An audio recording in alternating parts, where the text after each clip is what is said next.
Hello all, welcome back to my channel. ప్రతి Sunday white rice chicken కర్రీయే కాకుండా ఇలా simple and టేస్టీగా ఉండే ఈ పాలక్ రైస్ విత్ చికెన్ అయితే ఒక్కసారి ట్రై చేసి చూడండి. పాలకూర ఇష్టం లేని వాళ్ళు కూడా తినేస్తారు. మరి ఈ రెసిపీ తయారీ విధానం ఒక్కసారి చూసేద్దాం. ముందుగా ఒక ప్యాన్లో నూనె వేసుకొని అది బాగా వేడైన తర్వాత 2 టేబుల్ స్పూన్లు నూనె వేయాలి.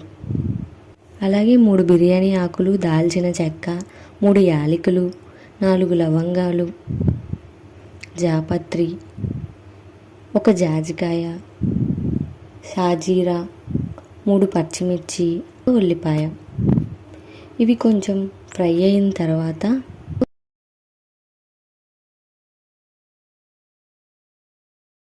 అల్లం వెల్లుల్లి పేస్ట్ అయితే 1 స్పూన్ వేయాలి.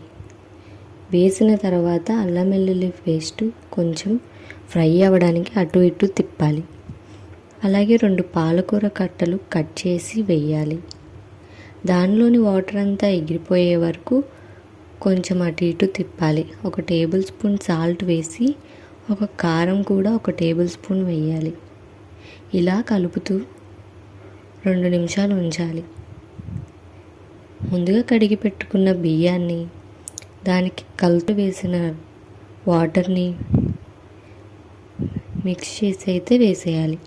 3 విజిల్స్ వచ్చే వరకు ఉంచి సర్వ్ చేసుకుంటే వేడివేడిగా అండ్ టేస్టీ అండ్ సింపుల్గా ఉండే palak rice with chicken curry అయితే రెడీ.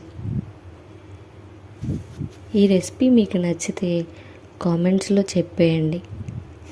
అలాగే సబ్స్క్రైబ్ చేయడం మాత్రం మర్చిపోకండి. Bye, thank you.